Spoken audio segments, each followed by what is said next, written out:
Welcome, everyone. Thank you for joining us for our latest webinar within our 10th Peacebuilding Innovation series. This is a year-long program of events and initiatives exploring IFIT's global and local work. I am Adriana Brassard. I am the Head of Office and External Relations Director here at IFIT. I am also the member of IFIT's Transition Assistance Practice Group and the project leader for IFIT Syria work. I am pleased to welcome today with us Nader Naderi, the member of IFIT's Law and Peace Practice Group and the author of IFIT's recent framework on responsible international aid in Afghanistan. Amongst his many roles, Nader was previously member of the peace negotiation team for the Afghanistan peace process in Doha. He also held various leading positions in the Afghan government, including the chairman of Afghanistan's Independent Administrative Reform and Civil Service Commission. Currently, Nader is the fellow at the Stanford University's Hoover Institution and the Wilson Center. I'm also joined today by Asad Alachi, the co-coordinator of IFIT's Syria Resource Group. Asad is an economist, civil society activist.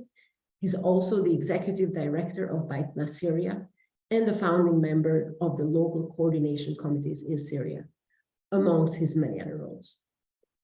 For the next half hour, we will be exploring IFIT's key findings and recommendations on alternative, tailored aid delivery approaches, which do no harm and better support local populations to lead their own recovery process. We will be focusing specifically on lessons drawn from Afghanistan and Syria, two countries in which the challenges relating to aid provision are particularly acute. Providing international aid to populations living under violent regimes is fraught with moral and practical challenges. The international community frequently struggles with the dilemma how to provide such aid without, at the same time, legitimizing an unrecognized or predatory regime. To help us understand more about these dynamics, I would like to invite Asad to tell us more about the challenges that have defined international assistance in Syria, a country suffering of a protracted conflict and multiple crises, the most recent one being the earthquake in February this year. Thank you very much, Adriana, and thank you for having me. I think the biggest title or the biggest challenge for humanitarian aid or assistance in general to Syria is the politicization of that aid by all actors, but mainly by the current regime in place in Damascus. And we've seen the practices of this regime in diverting aid to its own constituency, or in preventing certain items of aid from going into certain areas of Syria, mainly life-saving medication, or other practices such as sieges. I know these have ceased to exist now, but that was a very common practice that was used by this regime until pretty much 2018, when the last siege was ended by a full military takeover of the Syrian regime of that specific rebel stronghold.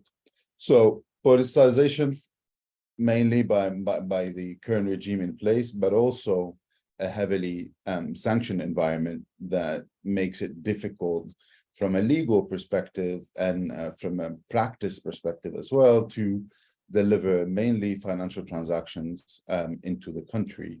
That leads to the need for procurement from outside Syria, mainly from the neighboring countries, but with that comes the logistical challenge of cross-border delivery.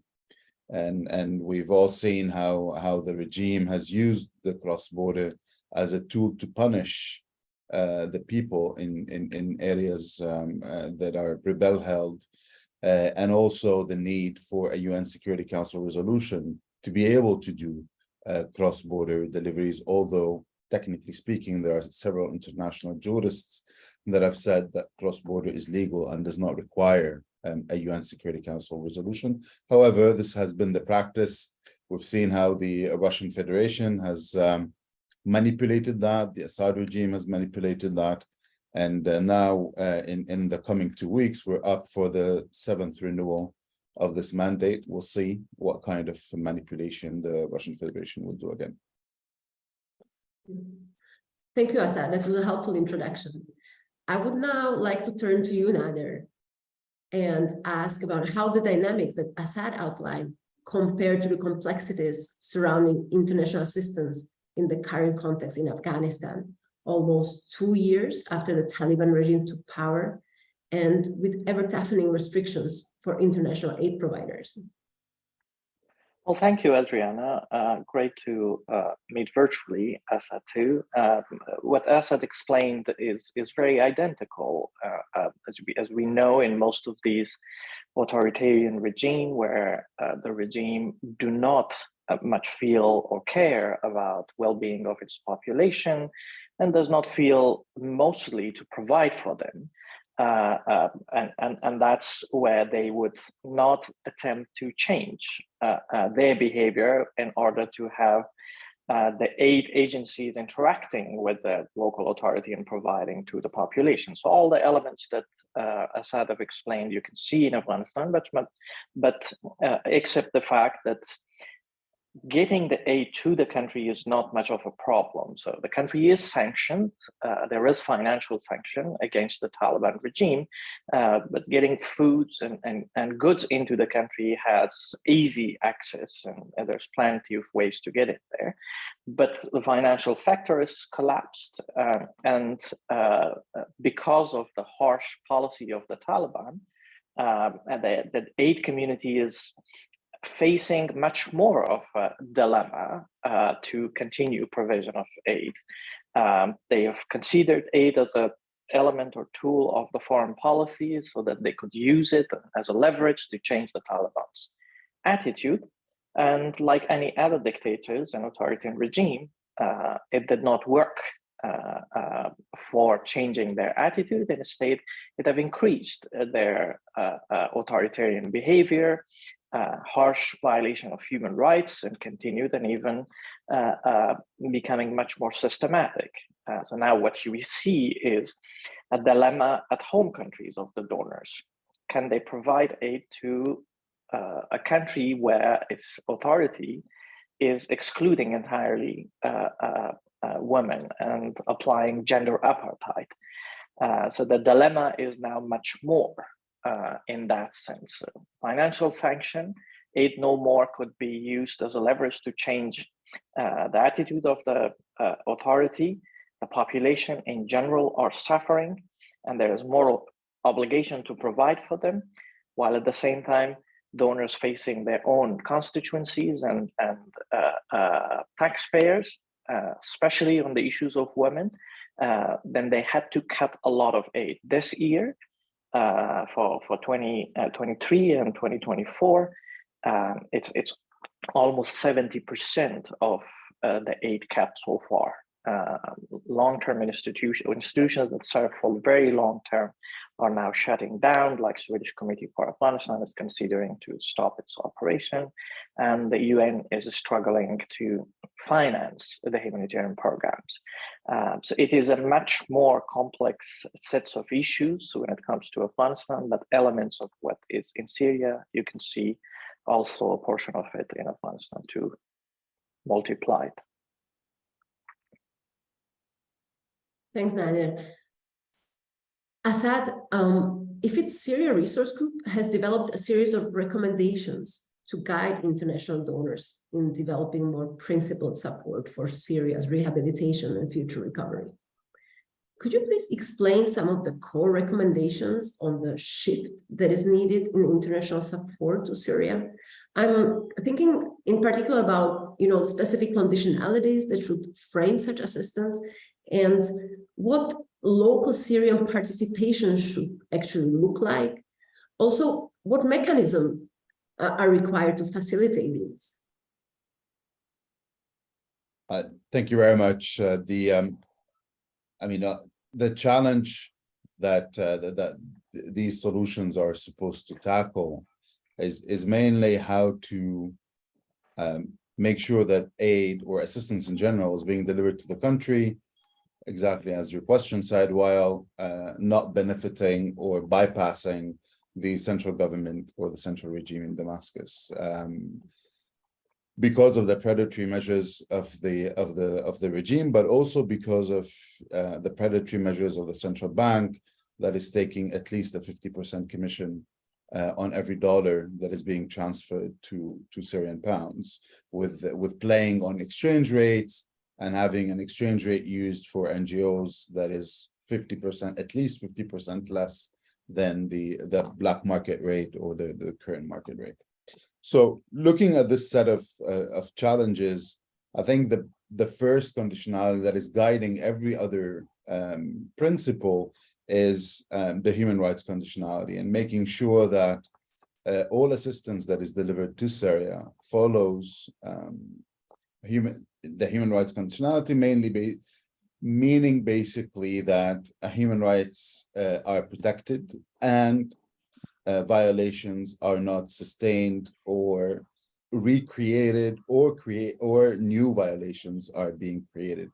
I'm referring specifically to HLP violations, to violations regarding documentation, to violations regarding also the civil register, etc., that have all been a big issue in Syria because of the longevity of this conflict. I mean, we're talking about 12 years and going, and therefore all of these violations need to be taken into consideration when providing assistance, mainly to ensure what you said, Adriana, to do no harm. And to be able to do that, I think there needs to be a paradigm shift as well in how aid is envisioned in Syria. 12 years of emergency response is too long. We need to move from the emergency environment, although the earthquake of February 6th brought us back to the emergency response world, but it's about time that we move from emergency response to something a bit more sustainable, and to think along the lines of the nexus. I'm referring specifically to the humanitarian developmental peace building nexus, and to see that every humanitarian intervention or assistance intervention that's being done in the country is actually contributing, obviously, to alleviate sufferings and to respond to a need, but also is contributing to the development of the local structures and the local economy, and also has a peace building element to it, to kind of deal with this ongoing conflict. And to go from there, the prioritization should be on localization, and I'm not using localization as a UN buzzword, because the UN loves those buzzwords, but real localization, and how can we actually look at the different structures that exist in the different areas of Syria, local structures, to deliver that aid through those local structures, and to empower them to be able to be agents for not only humanitarian response, but also agents for economic development and agents for peace in the country. So local structures would be number one. Number two is also how to be able to divide or to have an approach that is incremental, in the sense that in this context, and I know a lot of my Syrian fellow humanitarians are going to shoot me for saying this, but less is more, in the sense that more efficient aid with a smaller amount has a much bigger positive impact on the long run than a large amount of aid that is inefficient and that contributes to corruption, etc., etc., etc. in the country. So really have this incremental approach of doing small projects that are incremental, but eventually can be piecemeal, so that the procurement aspect, for example, is not big to attract the big sharks that exist in different parts and in the different parts of the country. And moving from this localization and incrementality, the last thing I think that we would need to look at when providing that solution is to find a legitimate payment channel into the country, as Dr. Nader mentioned.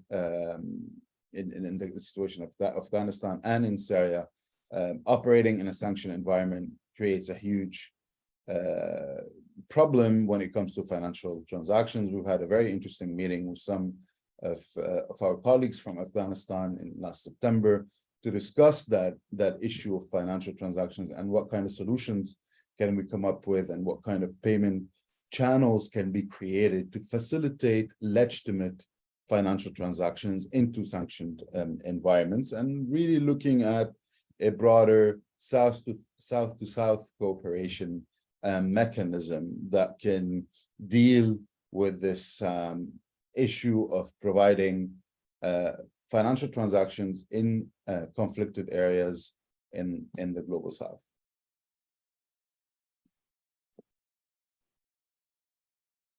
Thank you, Asad, for that. Some of these elements that you just outlined are highly relevant to efforts to ensure responsible international aid policy and programming in the Taliban Afghanistan also. Now, Nader, could you tell us a bit more about how do you think these elements or these principles can be operationalized in the context of Afghanistan? Oh, thank you. What Asad said in terms of the principled approach, the human rights-based approach, should be the guiding principle for any aid.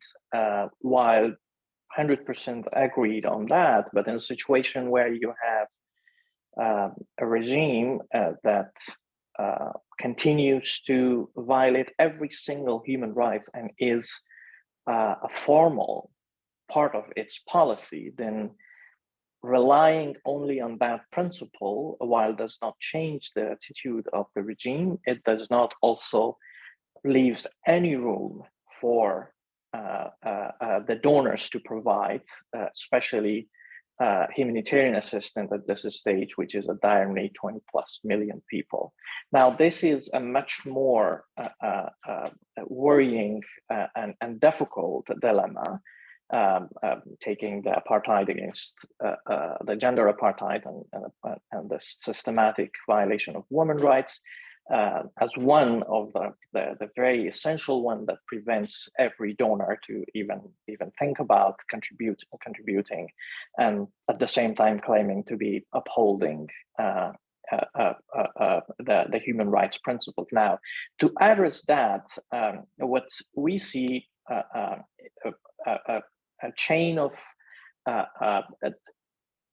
chained approach, and that chained approach will be the policy must be very clearly defined, and that is, in this case, is to prevent the population to suffer and starve and provide humanitarian assistance to them, but also to empower them in order to expand the civic space through localization that Asad said mentioned in Syria, but that real localization at the village level and at the provincial level, and through that to create that social capital that is needed for civic space to be preserved. And if that's the policy, and the program need to be designed in a way that will only empower those local actors against the regime, and then the partners for that kind of implementation as a key element or circle of this chain would be an important, the selection of the partners, implementing partner will be an essential step as part of this process. And with this, of course, the civil society, the local community-based organizations, private sector, that also requires one of the essential elements of this chain, that is the monitoring and oversight. So if all of this come together in a way that there's prevention for unintended benefit to, or minimize even an unintended benefit to the regime of these resources, and minimizes or diminishes their basically abuse or use of the humanitarian aid to intervene or interfere in the process of aid delivery, that could be one way possible to allow the population to receive the humanitarian assistance.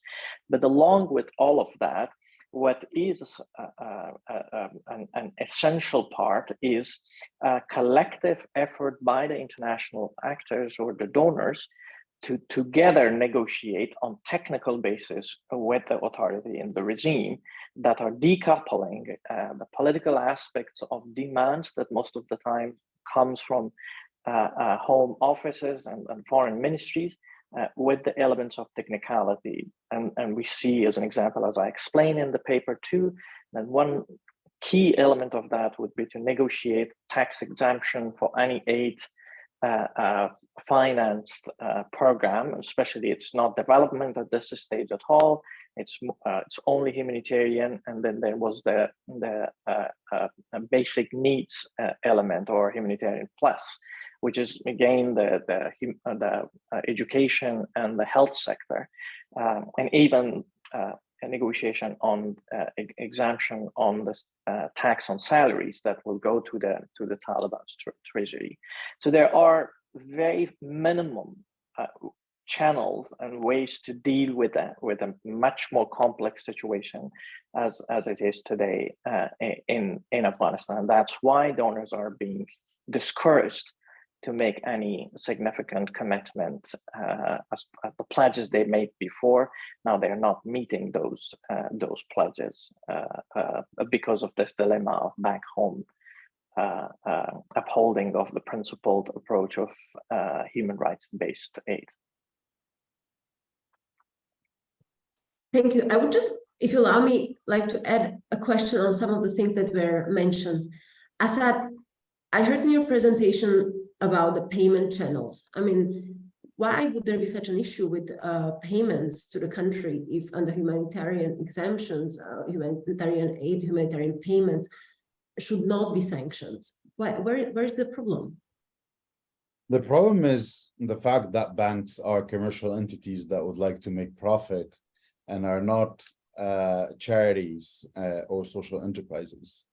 Therefore, although you're absolutely right, there are humanitarian exemptions in all sanction regimes on Syria, the cost of vetting or the cost of compliance overweighs or is higher than the transaction fees or the benefit that commercial banks can make out of financial transactions into Syria.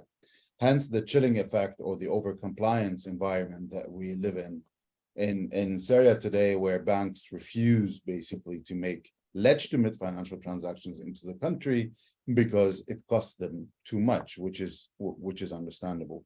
And therefore, I mean, there are many solutions around this. One being, taking that cost away from the banks and creating a central clearinghouse that would do or is responsible for all the vetting and all the compliance work that is needed for financial transactions. So it becomes a separate entity, could be donor funded, for example, and provides that a legal certification for any banking transaction or financial transaction into the country. That's one model. Another model could be something that we explored with our Afghani colleagues, which is the mobile payments, like Hisab Pay currently in Afghanistan, that uses the mobile phone networks and payments through mobile phones to facilitate some of the transactions. And Hisab Pay itself becomes a vetting entity. They do the vetting on behalf of donor countries or on behalf of the financial transaction institution itself. So there are many alternatives to come up with a solution to this. Some of them have a scalability issue. So it might make sense for small payments, but the moment you go for large early recovery interventions, for example, they don't become viable anymore. And therefore, scalability becomes something that needs to be looked at if we're looking at big humanitarian programs or early recovery programs. Thank you. And very briefly to Nader, before we move to the final questions, Nader, you mentioned monitoring. Aren't international programs monitored? Why do you consider monitoring as an issue? Well, there are a number of reasons that the monitoring element is essential. First, where the United Nations is involved, they do an internal monitoring of their partners on ground. But because there's many practices or malpractices of aid being abused or not reaching the targeted community, or politically influenced, or local authorities have channeled the aid to the communities of their own supporters, and the UN either did not have the ability to look at it properly, or because it has to operate on ground and needs to have some relation with the local authority. And I would call it sometime, not all, but sometime you see some of the members do try to appease in order to allow some of the operations to continue. To prevent that, and a third-party monitoring is required. And because donors themselves are not anymore there on ground, and their capability of monitoring is diminished entirely, or there are people back home who are facilitating or handling the aid delivery, or at least the financial aspects of that, they only look into these matrices and papers and checklists and that are being received. So, and the meaningful implementation of it is not, the substance of it is not much of, and the outcome of it is not much of an issue of consideration or concern, because it's left to the UN. Now, if removing that burden from UN, creating or looking for third-party monitoring, it enhances accountability. And that accountability could be starting with the community itself to monitor the implementation and report. And then the community is empowered through it to hold the authority itself, also saying, if the UN does this, we are holding them accountable, and you are calling yourself our authority, you need to be also accountable and reporting to us on what is happening. So this is an indirect way of empowering the society and the community itself. A second way of monitoring is a distance monitoring, because donors are not available on ground. Now there are technology available, remote sensing and satellite imaging, makes it much more easy, much more cheaper, and much more possible to even understand how many population estimatedly close to reality lives in a community and what amount of aid have been delivered there, especially when it is humanitarian assistance. So this will encourage back taxpayers to see that the impact of their aid is more on the outcome, rather than just filling the matrices and actions being carried out on measures, rather than focused on the outcome. Thank you so much. A final question to you, Assad, if I may. You have been working with the Syria Resource Group for a number of years on some of these challenges and issues. Would you have any recommendations or observations for counterparts in Afghanistan or in any other countries with illegitimate governments struggling with similar challenges? It's the never-ending dilemma of how can you ensure sustainable, continued aid while bypassing the central government or the central authority. So my recommendation there is rely on the local networks, cultivate those local networks, make sure that they remain independent and uncompromised, and continue to invest in those uncompromised channels without making them too big, because the moment they become too big, they become a target for all predatory actors on the ground. So a multitude of channels that are uncompromised are much better than 2-3 channels that are big, but that will be most probably compromised by the central government. Well, thank you, Assad. Thank you, Javier, for this valuable insights. And thanks to everyone who joined us for today's conversation. We look forward to seeing you all at the next 10 Peacebuilding Innovation events. We will be sharing invitations very soon. In the meantime, thank you once again.